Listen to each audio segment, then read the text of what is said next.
د پکتیا په مرکز ګردیز کې له 12 ټولګي د فارغېدو په پار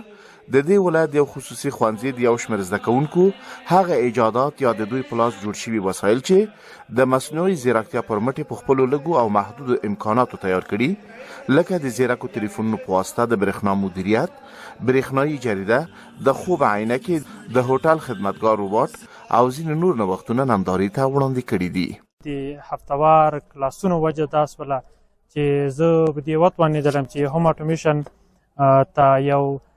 لاره طریقه برابره کړم د بلوتوث په واسطه، د آرډینو وسیلې په واسطه، ورسره د 4 چینل ریلې په واسطه. نو موږ ته چې دا انګېزه د مکتب لخوا راکړه سوې وه. مصنوعي ځیرکتیا هغه ټکنالوژي ده چې کمپیوټرونو او ماشینونو ته د انسان په شان د فکر، زده کړې، پریکړې او ستونزو د حلولو وړتیا ورکوي او نن سبا د روغتیا، زده کړو، ترانسپورت، رسنیو او د مخابراتو په ګډون ګڼو نورو برخو کې کارول کیږي.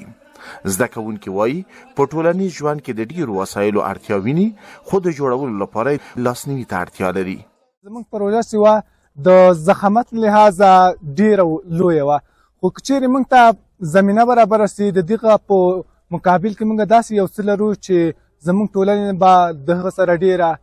عصري وي او سرڅنګ دغه په عصري شکل سره موږ اړولی شو. بل لوري ته په پکتیا کې د خصوصي ښوونځیو مسؤلین وایي دوی د نوې ټکنالوژۍ سره د ځوان نسل د بلدولو اړتیا محسوسه کړي او خپل امکانات په کار اچولي، خو په دې برخه کې بنسټیز کار لپاره د اړوندو ادارو ملاتړ ته اړتیا لري. دا چې نړۍ نن سبا شرایطو کې داسې یو حالت ته رسېدلې ده چې بشري قوې ته ورځ تر بلې ضرورت اړتیا کمیږي، همدې ټکنالوژي ته اړتیا پېښه ده. نو موږ اړینه وبلله چې په دې برخه کې نوښت وکړو، په دې برخه کې نورو ته سرلارې سو، نورو ته لاره هواره کړو چې جوړه شي ورته د نوي نسل سره په دې برخه کې کار وشي.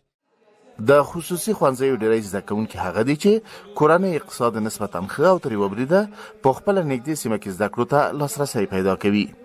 یاد دې وي په پکتیا کې د حکومتي ښوونځیو ترڅنګ د مرکز ګردیز سربیره د دې ولایت په ځاځیاریوب، څمکنیو، ډنډ پټان، روحاني بابا او زرمت ولسوالیو کې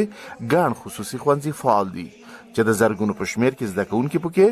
له اولو تر 12مو ټولګیو زده کړې کوي.